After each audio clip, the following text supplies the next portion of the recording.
I threw a party for my 10-year-old son and invited my family. Nobody came. A week later, Mom sent an invite. My niece's sweet 16, $2,100 per person. Venmo me. Not even a sorry. So I sent $1 with a note. Congratulations. I changed the locks. Block number. 2 days later, police showed up at my door. My name's Evan. I'm 33. Single dad. I fix networks for a living and make lists for fun. I know where every dollar goes.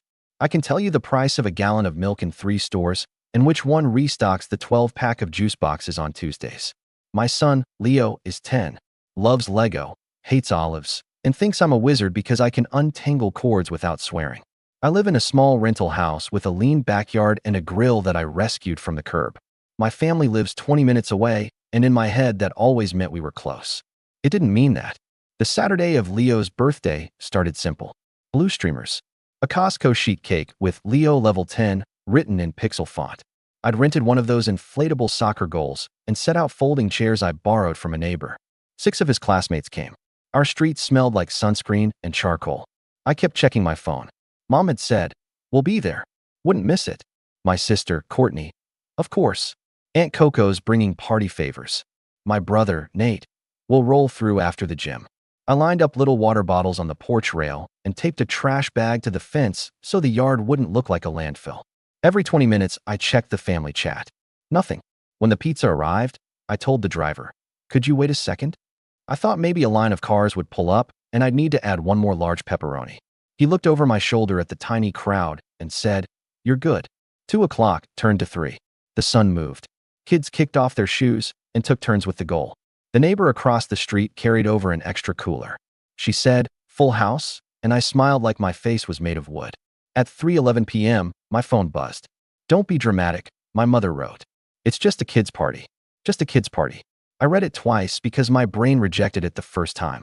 Not running late. Not got stuck. Not happy birthday, baby. Just that line like a slap. I stood next to a bowl of orange slices, and the words crawled right under my skin and sat there. Leo jogged over, cheeks red, hair stuck to his forehead. "Dad, can we cut the cake? Can we sing?" "Of course," I said.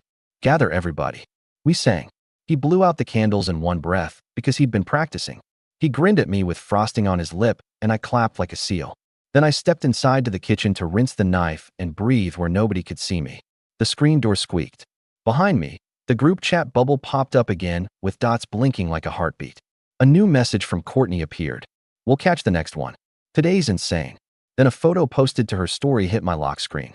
Brunch. Mimosas. A caption, "Self-Care Sunday, on a Saturday, with my people." My mother was in the corner of the picture, sunglasses on, holding a flute of champagne.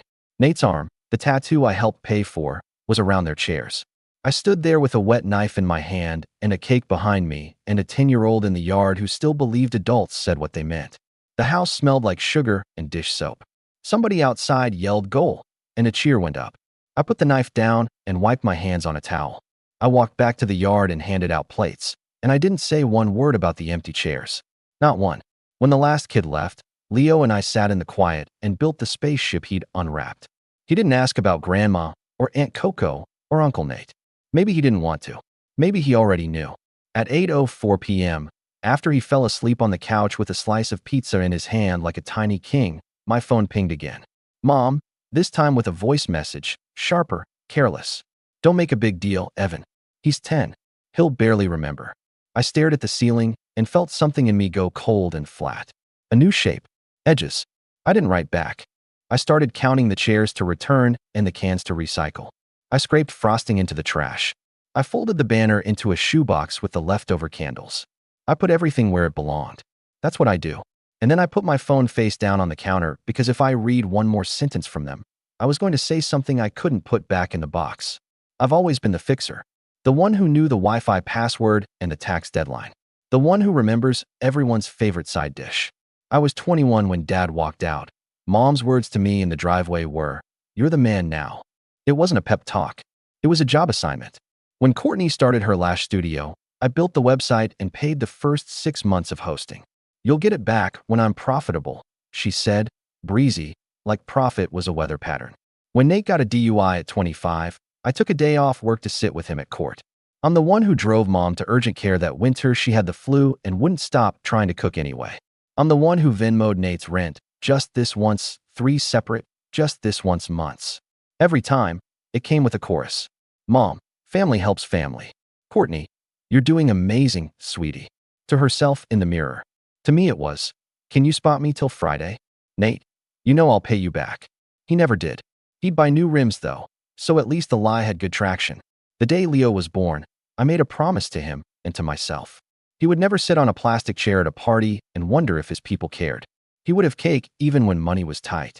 He would have apology texts when people messed up. He would have adults who tried. Money was tight a lot. Childcare is a second rent. Health insurance is a third. I still made it work.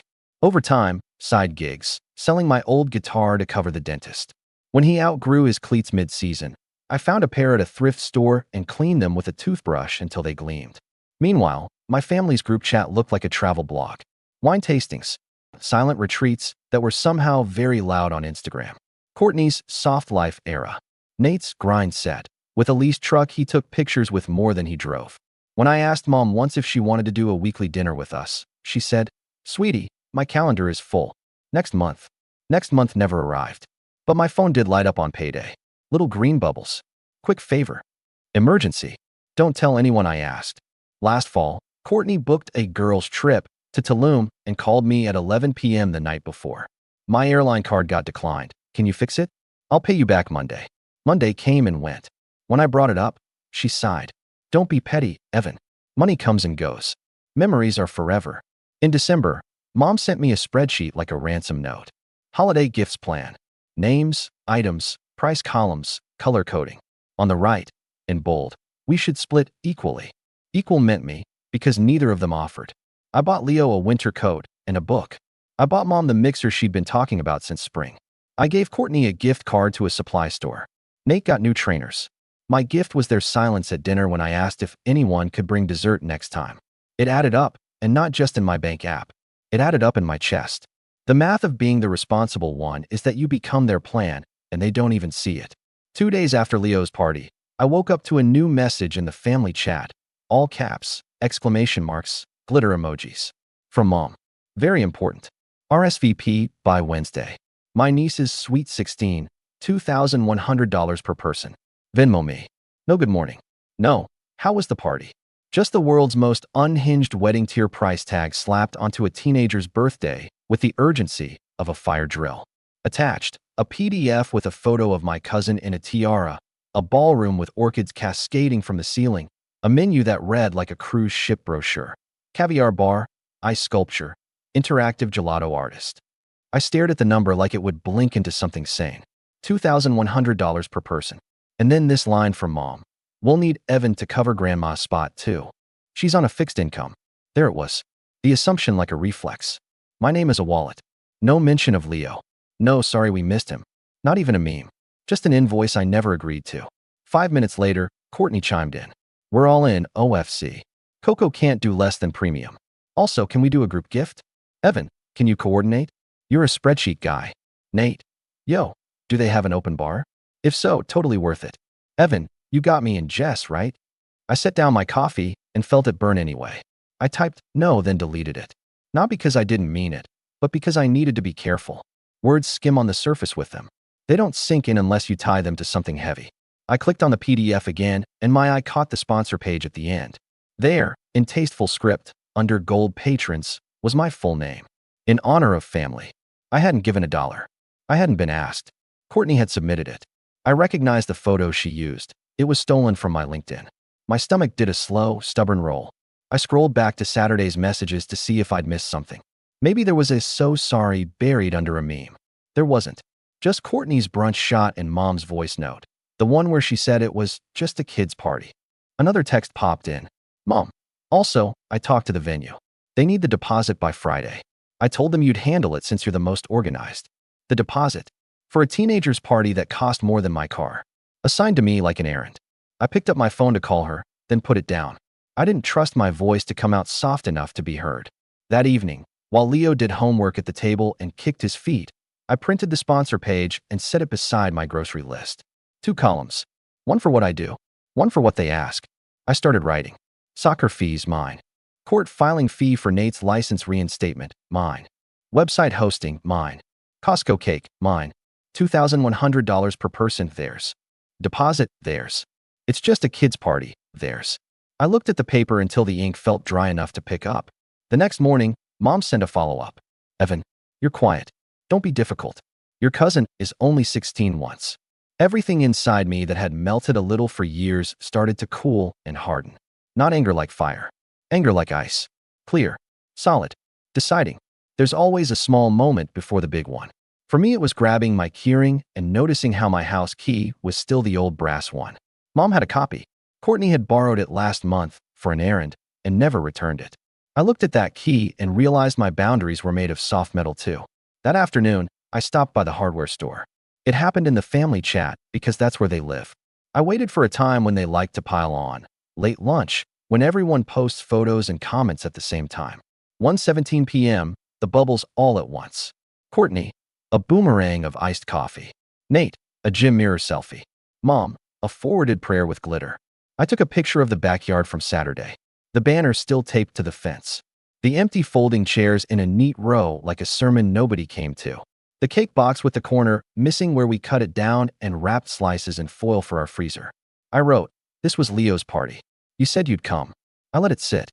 Then the replies came in exactly like I knew they would. Courtney, why are stuff here? Text me. Mom, don't guilt us, Evan. We have lives. You know Saturdays are hard. Nate, bro, don't be a martyr. Kids don't care. I posted a screenshot from 2 weeks ago. Mom's will be there.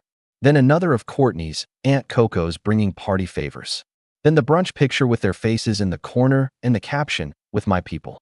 No commentary, just the visuals. Facts have their own gravity. Silence. Then Mom again. Enough. We're focusing on the Sweet 16 now. I sent the link. The deposit is due Friday. Be an adult. I could feel my pulse in my cheekbones.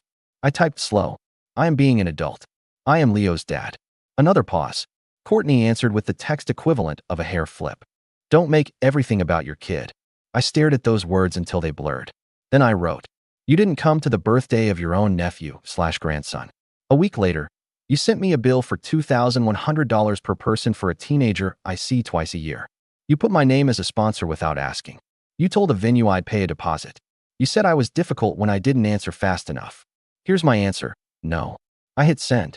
Before they could swarm, I opened Venmo, found Mom, and sent $1. The note, congratulations. That was it. No paragraph. $1. One sentence. A mirror held up to the absurd. Then I changed the locks. The hardware store guy had already cut the keys. It took 10 minutes. The deadbolt turned smooth for the first time in years. When the new knob clicked shut, I felt a small click in my chest too, like a safe door closing on something valuable. I went through my phone and blocked numbers. Not forever, not out of cruelty, but because I knew what was coming. The flood. The, how dare you? And after everything we've done, and you're tearing the family apart. I needed quiet to hold the line. So I held it. At dinner, Leo asked for more broccoli and told me a joke about a banana in a library. He didn't know his dad had just flipped a switch that would change our lives. Maybe he didn't need to know yet. What he needed was a dad who didn't flinch. By 8 p.m., the messages were bouncing off the wall I'd built. A last one landed before the block. Mom, you will regret this. Don't forget who raised you. I set my phone face down and took out the trash. The next day, Courtney posted a story, a glitter countdown sticker for the Sweet 16. 10 days. Gold patrons, we see you. My name glowed under it. The comments cheered. So generous. Family goals. I pulled up the venue page and sent a formal email. Remove my name from all materials immediately. I did not authorize sponsorship. I attached screenshots. Receipts. I CC'd a person with manager under their signature. Then I sent Mom and Courtney the same email from a new address they didn't have, just so they'd read it through corporate fear. I slept hard for the first time in a long time. The kind of sleep that doesn't listen for footsteps. 2 days later, at 7:42 a.m., there was a knock at the door. Not casual. Firm. I looked through the peephole and saw 2 officers. Morning. We're responding to a call, the taller officer said. He looked like a man who had seen a lot of dumb domestic storms. What kind of call? I kept my voice even. Leo was still in pajamas, watching a cartoon with half an eye and half an ear on the door. Family member reported concerns. Said you were making threats. Said you had their property. Asked for a welfare check for a minor at this address. There it was. 3 birds with 1 stone. Paint me unstable, accuse me of theft, and weaponize concern for my own child. Efficient. Come in, I said, opening the door enough to show a clean living room, a kid on the couch, a bowl of cereal. We're fine. The officer stepped inside and did the polite scan people do when they don't want to look like they're scanning. The shorter one nodded at Leo. Hey, buddy. Leo waved with his spoon. Hi. Can we talk in the kitchen? I asked. We moved a few feet. I kept the doorway in my peripheral vision. Years of being the responsible one makes you host even when you're being inspected. This is about my mother and my sister, I said.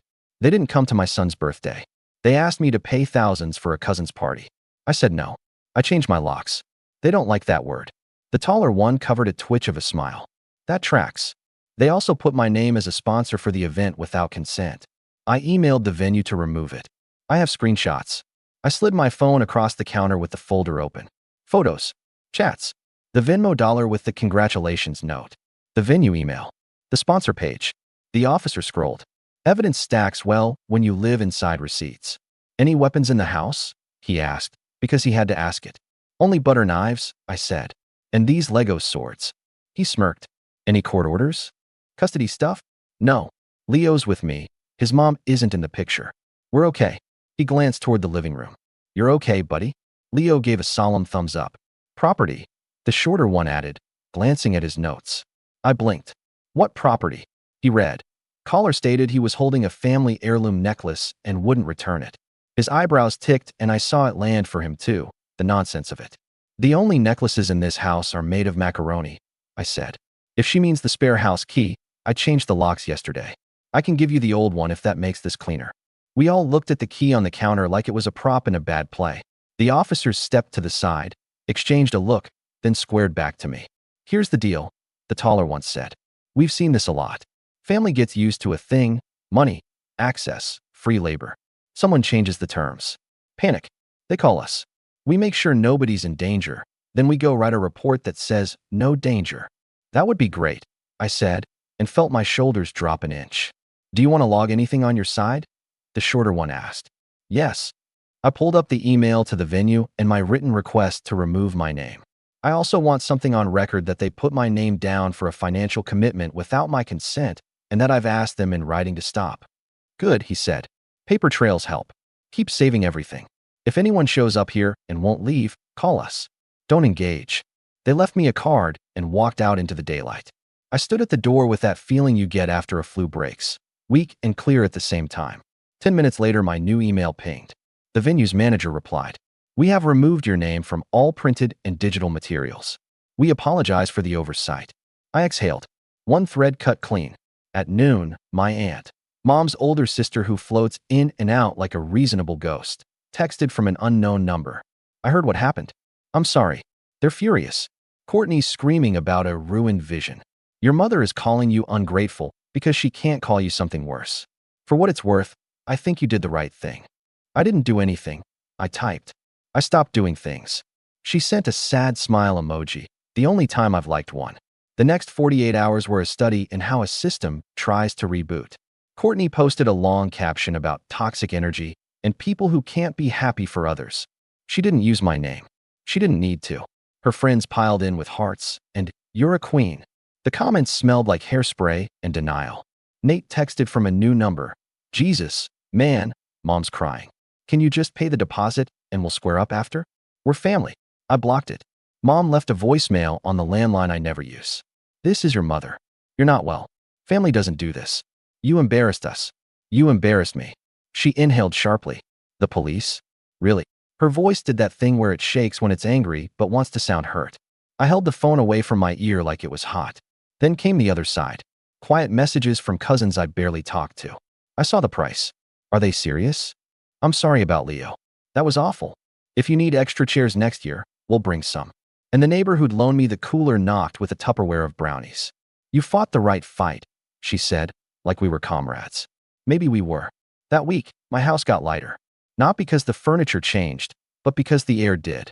No waiting for a key to turn in the lock that I didn't invite. No jump whenever the phone buzzed. Even the fridge sounded different, like it had room to hum. Leo noticed the quiet in his own way. He asked, Are we mad at Grandma? I turned off the sink and dried my hands. We're not mad, I said carefully. We're disappointed. And we're taking a break. Like time out. Kind of. Except this is for grown-ups who forgot how to be kind. He nodded like that made sense. Kids get it faster than adults. 2 days before the Sweet 16, Mom tried a new tactic, the olive branch made of lead. She sent a mass text labeled apology. It wasn't an apology. It was a press release. Family is complicated, she wrote. Sometimes schedules clash. We love Leo. We will make it up to him. The Sweet 16 is important because of business connections. This is an investment. Please support. Also, Evan has been under stress, so let's not push him. Thank you. Investments. Business connections. My kid as an afterthought behind a fake apology. I read it once and put my phone down. At 5 p.m., the venue called my new email address again. Hi, Mr. Brooks. The manager said brisk. We received a call from your mother stating you had recommitted to your sponsorship and would be paying the remaining balance. I wanted to verify before proceeding. She lied, I said. Do not put my name anywhere. If she says my name again, send me the recording. A click of a keyboard. Understood. The night of the Sweet 16, I took Leo to the park. We shot free throws until the sky turned orange. His laugh ricocheted off the backboard, and I thought about how cheap joy is until someone tries to invoice it. We got milkshakes on the way home. He lined up his action figures on the coffee table, and I let him watch a late movie. I didn't check my phone for a play-by-play of a party I would never see. I didn't want to know what centerpieces looked like when they were paid for with someone else's guilt. Sometime after 11, a final text slid through from Aunt Nora. They seated Grandma next to a fountain with dry ice and strobe lights. She said she couldn't see her food. Your sister spent half the night yelling at the florist, the DJ, the waiters. There was a moment when the bill came and everyone stared at each other. No one made eye contact with your mother. I'm home now. I just wanted you to know you missed nothing. I set the phone on the table and watched my son fall asleep with chocolate on his lip. I wiped it away with my thumb and felt something open in my chest that wasn't anger. Space. In the quiet week that followed, my life rearranged itself the way a room does after you move a couch and realize it never belonged where it was. I told my boss I couldn't cover extra weekends for a while. He said, good, go be a dad. I put a sticky note on the fridge that said soccer camp scholarship deadline and actually applied on time. I made a Google Drive called Receipts/Boundaries, and whenever a thought tried to argue with me, you're being harsh. You'll regret this. I dropped another screenshot into the folder and the thought fell silent. On Thursday, a card came in the mail with kid handwriting. Dear Leo, happy birthday. Sorry we couldn't come. My mom said we had to go to a different party. I wanted the cake with the pixels. From Emma, neighbor. There were $2 taped inside. He grinned like he'd found treasure. I took a picture of him holding it and sent it to nobody but my own future self. Asterisk after listening to today's story, perhaps it has raised some new questions in your mind, or maybe it has brought back some old memories. Every day on Reddit, new experiences and moments create fresh stories, and they connect all of us. Everyone has their own unique journey in life, and we all try to understand the world in our own way. These kinds of moments remind us that we are all human, sometimes happy, sometimes sad, and always learning something new. If you enjoyed this story, feel free to share it with your friends. Your thoughts and feedback are always valuable to us, as they motivate us to create even better content. Every story has its own unique angle, and our goal is to understand everyone's perspective and make our content diverse and relatable. Stories like these help us realize that life's journey is different for everyone, and by hearing other stories, we learn something new. You can also share your own stories with us. Your experiences are valuable to us as well, and if you enjoyed this video, please leave your feedback. We aim to create content that brightens your mind and gives you new ideas every time. If you've already seen this video before, your feedback is still important. With every piece of feedback, we can improve our content and bring a new perspective to our viewers. Today, what we saw was just a small part of the many stories shared on Reddit and across the world. It's a reminder of how we all try to understand life by sharing our experiences with each other. This video was only an example of how we try to connect with others through storytelling, learning about different sides of life. We hope to continue sharing such stories that help us all learn and grow together. Thank you for your time, and don't forget to keep an eye out for more stories coming soon. If you haven't already, please like and follow for more amazing content. Your support keeps us going, and we will strive to bring you more thought-provoking and heartwarming stories. Until next time, take care and stay curious. Asterisk.